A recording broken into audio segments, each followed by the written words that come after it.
Hey guys, welcome back.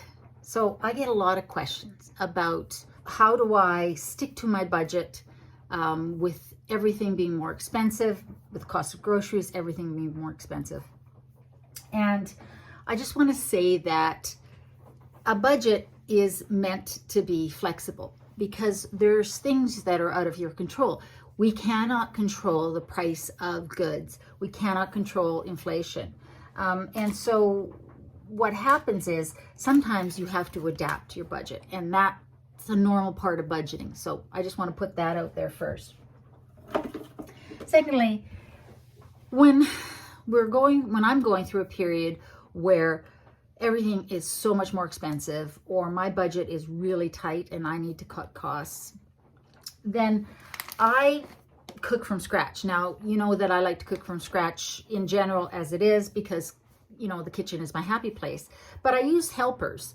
And so when I am trying to be more strict with my budget, when I really need to sort of knuckle down and save money or spend less, then these are some of the things that I always go to. So I'm just going to show you some very basic ingredients that I always have in my pantry, but especially when the prices are rising.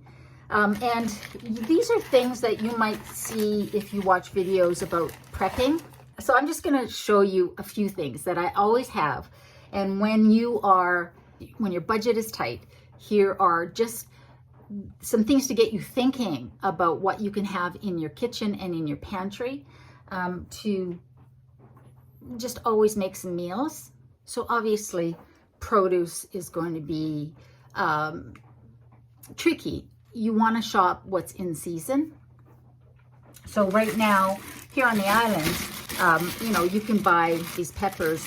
I bought this at the store today, but there's also farm stands you can go to, and they're not expensive right now. I think this bag was like $2.50 for 6 peppers. So what I'll do is I will cut these up and dice them up and freeze them so they're ready for me to go if I'm not going to use them right away.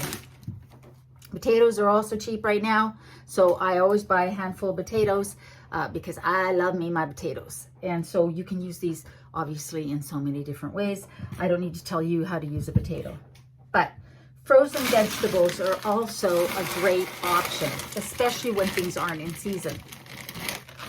I always have green peas in my freezer. Always, always, always, because I love green peas. They're one of my favorite vegetables. And so I always have these in the freezer. You can buy all sorts of frozen vegetables, whatever you like. If it's green beans, peas and carrots, a mix, whatever you want. Frozen vegetables, because they're there, they don't go bad. And whenever you're making a dish, you can just throw some in. Another thing that I buy in bulk is rice. Now, I'm a big fan of basmati rice. And if you shop in the ethnic food section, you'll get a much better price on rice than you will if you shop in the non-ethnic food section. Or if you happen to have an Indian or an Asian market near you, go there, because their rice and their seasonings and everything like that, their spices are going to be so much better priced. I buy a big bag of this because I use it a lot. And the thing is, if you make a big batch of rice, let it cool in your fridge and then put it in little baggies or containers in your freezer, and you've got it for whenever you want to make fried rice or something like that. It's already cooked. So while you can buy, and I always have on hand, canned beans, you can also buy canned vegetables. Now, I bought these to show you. I don't normally buy peas and canned peas or canned carrots, but I thought these would probably be a good thing to have in my pantry just in case. And they were inexpensive, under $1 each, and one of those things that lasts a very long time. And so if you need some vegetables and the fresh stuff is just out of your price range, look for tinned and frozen. This is going to be something that you can have on hand and it won't go bad. As long as you have electricity, your frozen stuff can stay frozen, and this stuff can stay in your pantry for years. To add to that, when it comes to tinned goods, I bought this at the dollar store. I bought this at Walmart. This actually was a little bit less expensive. Having these on hand, again, super easy to make dishes with tomato sauce. You can use this to make a tomato soup. You can use it in obviously pasta, casseroles, anything like that. It's very easy to keep, obviously in store. And pasta, you can get this for, 99 cents, less often.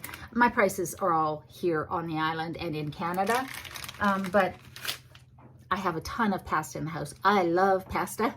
And so having a quick meal that's inexpensive, could feed your family, is really important, especially with the prices going up and us having to maybe cut back on some of the specialty goods, especially items that we buy. Pasta, tomato sauce is always a good idea. I like these fire roasted salsas because I like that they're not in a jar. And again, this can be used in any kind of a Mexican dish to season pasta. You can just do so much with this. Obviously, you can eat it as salsa, but these are really tasty and really easy to just keep in your cupboard and not expensive. Now, obviously, you can have tinned beans in your pantry, and you can get these for under $1 at the dollar store or at Walmart or wherever you are. And they're really handy, and you don't have to cook them because they're already cooked. So should you be in a situation where you need something super fast, or your power's down and you can't cook anything, you could eat these cold. Would they be delicious? No, but they're cooked, so they're ready to go. But my favorite thing to do is to make mine from dry. Now, I have an Instant Pot. If you don't have an Instant Pot, you can make your beans on the stove. But if you have a pressure cooker, electric pressure cooker, like an Instant Pot, making your beans from scratch is so easy. And let me know if you want me to show you. I did a video, but it was on making beans in an Instant Pot, but it was part of another, it was like just a section in another video. So let me know if you want me to make a standalone one, because I couldn't find tinned navy beans in the stores. They were out. I went to 2 places and they were out.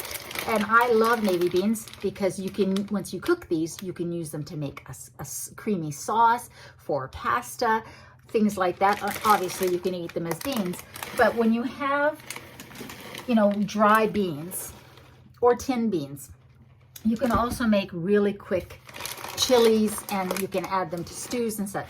So what I will do is I will cook a bunch of, because this will make multiple cans, one bag like this. This is a 900 gram bag, probably about a pound, I would guess. And it will make so much. So I'll cook a bunch in my Instant Pot, and then I will put them in baggies. Now, I'm not a big fan of using Ziploc bags, but in this situation, because I reuse them, I wash them out and reuse them. And I haven't found silicone ones that I do have some, but I find them really difficult to clean. So I need to source out some better silicone baggies. But in the meantime, I'll use Ziplocs and again reuse them. But I'll put them in 2-cup servings in Ziploc bags and then freeze them. And then they're ready to go whenever you need them because you've already pre-cooked them. So if you have a freezer, then you can make your beans ahead of time. But making beans from dry takes more time. And that's the thing about cooking or budgeting for food when money is tight or when the cost of everything has gone up. It's going to cost less to make things from scratch, usually. But it's also going to take more time. So it will require maybe getting your family to help or spending some time, at one evening or on a weekend day to sort of cook all this stuff. And then I'm a big fan of freezing. Like I said, I freeze my peppers. I freeze, if I buy a bag of onions, I'll chop a bunch of those up and freeze them. So they're all ready to go. And I'll do the same with my dried beans. So I also bought today red lentils. I couldn't find these in the bulk store. Apparently a lot of people are buying them. But again, red lentils are awesome because these cook really fast. And you can use them in curries and stews, and they create this nice creamy consistency. So this is a great ingredient to have on hand, and this is a fast cook. Then I also bought this great big bag of brown lentils.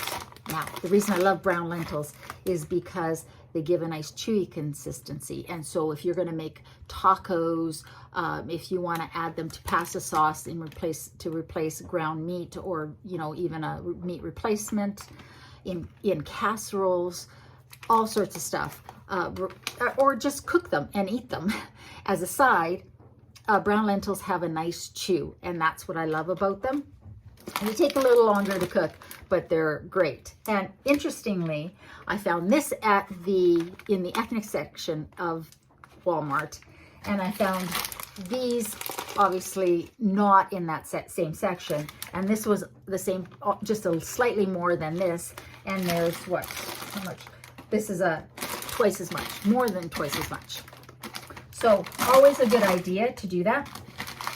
And I bought some green split peas because I'm going to make some split pea soup. So if you have this sort of thing on hand, you can make those hearty meals that will go a long way and be really economical, because every one of these ingredients has all of the essential components, right? I get a lot of people asking, where do I get my protein? Because I don't eat meat.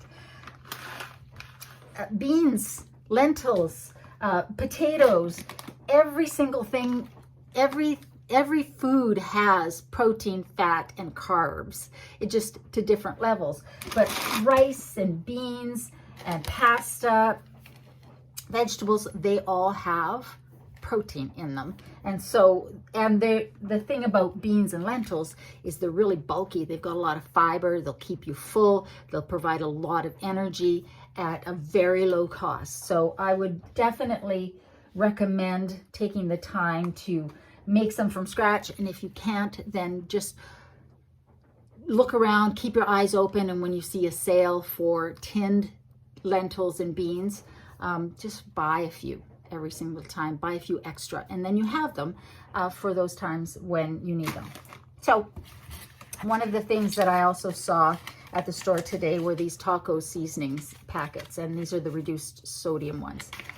And I bought 4 because they were under $1 each. And the reason I bought them is because I wanted to show you how easy it is to season. Like, I'm a big fan of having a substantial amount of seasonings to choose from in my spice cupboard. However, if you buy something like this, the fajita ones, the tacos, the burrito ones, try and find the ones with low sodium, but there's a lot in here. And so using this when you make your rice or your beans or your lentils can add a lot of flavor to your food as well, for very low cost. So if you wanted to cook your lentils, your brown lentils, and add some taco seasonings once they were cooked to make sort of a taco mix, and then you baked a potato, and when you opened it up, you put some of that on top, that'd be a great meal. Add a little salsa, and you are done. There's just so many things you can do with that. I also bought some sweet potatoes because they're also in season, and I'm going to be making some sweet potato flatbreads, and I have a recipe on the channel for that, to eat when I'm making my curry dishes, stews, things like that. Because what I focus on when prices go up is comfort foods that are really hearty and where the ingredients are just basic ingredients. And so that's where, pastas, casseroles, soups, stews, curries, with sides of rice, homemade bread, or flatbreads, things like that, really come into play. I add my vegetables in fresh if I can, if not frozen, and then you're good. And you make something that will last several days for you and your family. You can make big batches. You can often freeze those big batches, that sort of thing. Let me know what you think of that. I just wanted to show, because I was putting my groceries away as I was filming my last video, and I just kind of wanted to show some of the things that I bought specifically because the price of groceries is ridiculous right now. And this is also the season where I like to make stews and soups and curries and things like that. So I wanted to sort of show you what I picked up in order to make some recipes and feed myself for the next while. I don't think I'm saying anything earth-shattering here. I'm just showing you what I do when, you know, the wallet is looking a little bare and the prices are going a little crazy and I need to feed myself good food. And this is how I do it. I just stick to the basics. I like to I'll make a big batch of rice and then I'll freeze some. I'll make a big batch of beans or lentils and then I'll freeze some so that I'm cooking once and I'm having having the ingredients for additional meals in my freezer. I'll also cook big batches of soups and stews and curries, chili, and then I will freeze those as well in containers in the freezer. So I have those for the future so I don't have to keep cooking. I have made, batch cooked, pre-cooked a bunch of meals that I can then enjoy going forward. And really, there's just so many things you can do with just the basic ingredients. I can't say enough about spending some time in the kitchen, if you can, will make your life so much easier in the week ahead. So that's, and even living by myself, it's still something that I do because then I have lunches and quick meals because sometimes I don't feel like cooking. I know that's a surprise, but sometimes I don't. And I just want to grab something out of my freezer. It's really nice to know there's some chili in there, or there's some stew in there, or just in the fridge, right? I'm quite happy to eat the same thing for lunch and dinner for a couple of days. So I've got no problem doing that. I will make a big batch and enjoy it for a couple of days. And that works for me. So I hope that was useful in some way. Because I did get some questions and I just kind of wanted to share. So guys, I hope you guys are doing well. I hope you're staying safe. Remember, in a world where you can be anything, be kind. I love you and I'll see you next time. Hi. Sophie has been enjoying just hibernating in this cold weather.